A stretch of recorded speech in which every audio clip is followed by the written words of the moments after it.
Հարցեր չկան, կարող եք զբաղեցնել ձեր տեղը, մտքերի փոխանակության համար հերթագրում։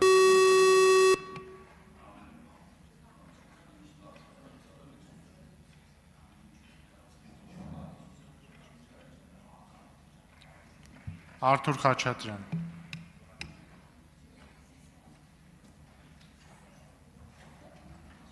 Մոգական էր, պարոն Կոնջարյան, քաղաքական ուժը, որն ասում էր Արցախը թոք է, Արցախը մեր հանրապետության անկախությանը խոչընդոտ է, հիմա արզում է, որ սենց սրտի ցավով է ասում անտեղ հեղաշրջում տեղի ունեցավ։ Բա հեղաշրջվածը ինչի չէր բողոքել, որ իրան շրջել են։ Ոնց որ թե ինքն էլ դեմ չէր շրջվելուն։ Շրջվողը դեմ չէր շրջվելուն, հենց այդ եմ ուզում ասեմ։ Մյուսը վարկի հետ կապված, մենք չենք ասում ինչի եք վարկ վերցրել զենք առնելու համար, մենք չենք ասում ինչի եք զենքի վրա շատ փող ծախսում, ասում ենք ավելի քիչ եք ծախսում, քան թե պետք է, բայց վեր գնալ ասել 8 միլիարդ վարկ ենք վերցրել, 8 միլիարդի զենք ենք առել, բա ճանապարհ ինչի հաշվին եք կառուցել, ակնհայտ է, չէ՞ որ 8 միլիարդի զենք չեք վերցրել, վարկ չեք վերցրել, որ զենք առնեք, մանավանդ հիշեցնեմ ձեզ, որ ձևակերպումը մի քիչ ուրիշ էր, շատ էր պետք, շուտ էր պետք, վերցրեցինք, հիմա էլ վերցնում ենք։ Ակնհայտ է, որ դա ուղղակի ներողություն մանիպուլյացիա է եղել։ Եվ պետք չի ստեղ ասել, մենք չէինք ուզում, որ ինչ ընդդիմությունը չի ուզում, որ դուք զենք առնեք, ոչ։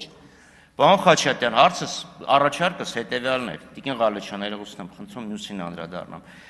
5 միլիոն տալիս եք մեկ անձի հաշվարկով, այդ մարդը գնում է հիպոթեկային վարկ է վերցնում, վարկի վրա գալիս է դիցուկ 1.5 միլիոն կամ 2 միլիոն, փաստորեն 7 միլիոն վճարվում է։ Այդ 7 միլիոնի փոխարեն, որից 5 միլիոնը գալիս է մարդուն, 2 միլիոնը գնում է բանկին, այդ 2 միլիոնը ինչ որ գործակցով զեղչեք եւ 5 միլիոնը միանգամից կդառնա 6 միլիոնի ընդհանրենք։ Դա, բայց կնև դրա փոխարեն համ իրան հասանելի գումարն ավելի շատ կլինի։ Այդ գումարի, որը ներգրավում է, մեկը դուք այդ տոկոսը վճարում եք, չէ՞։ Մեկը դուք այդ զեղչեք, ոչ թե զուտ զեղչված արժեքն հաշվեք, present value։ Շնորհակալություն։ Քաղաքացիական պայմանագիր խմբակցության անունից ելույթ կունենա խմբակցության ղեկավար Հայկ Կոնջարյանը։ Պարոն Խաչատրյան, երկու հատ փաստական սխալ ասցիք այստեղից։ Հուսով եմ դա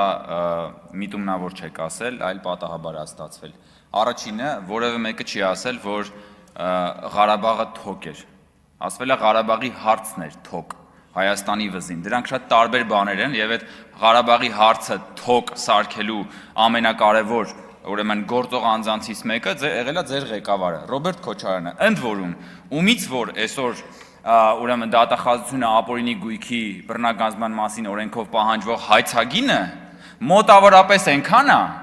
ինչքան որ հիմա պետությունը վարկ է վերցնում Ղարաբաղից տեղահանվածների բնակարանային խնդիրներն ապահովելու համար։ Պետությունը 250 միլիոն վարկ է վերցնում, որ Ղարաբաղից տեղահանվածների բնակարանային հարցերը լուծի։ Ռոբերտ Քոչյանից ապօրինի գույքով մենակ հաստատված հայցագինը կազմում է 200 միլիոն դոլար։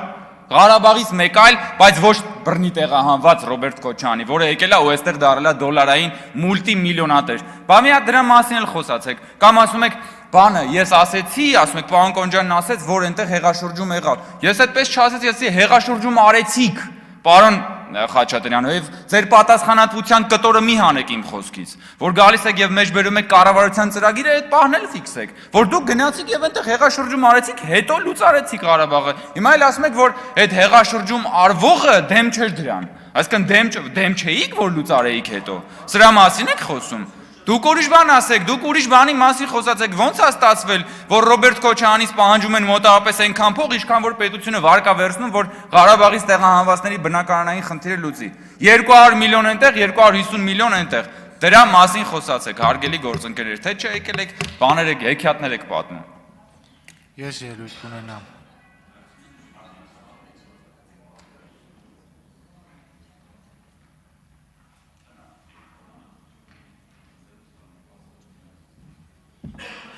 Հարգելի գործընկերներ, երկրորդում եմ պարոն Կոնջարյանին մենակ մի բան ավելացնեմ, էլի։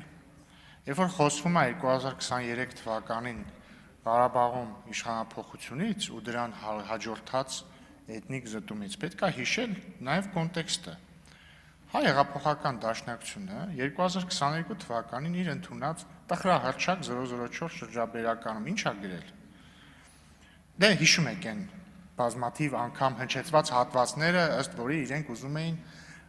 ըստ իմ գնահատականի եւ համոզված եմ նաեւ ըստ օբյեկտիվ գնահատականի մատաղ անել Հայաստանի ինքնիշխանությունը, բայց դա մի կողմ թողնենք։ Ինչ են ասում։ Անհրաժեշտ է հաշվի նստել այն իրողության հետ, որ ռուս խաղապահների ներկայությունը փաստացի Արցախի անվտանգության երաշխավոր դարձնում ռուսական կողմին։ Հարկ է շեշտել, չէ, այս հատվածը չներողություն։ Միաժամանակ ակնհայտ է, որ որևէ արմատական խնդիր չի կարող լուծվել, մինչև չփոխվի Արցախի իշխանությունը,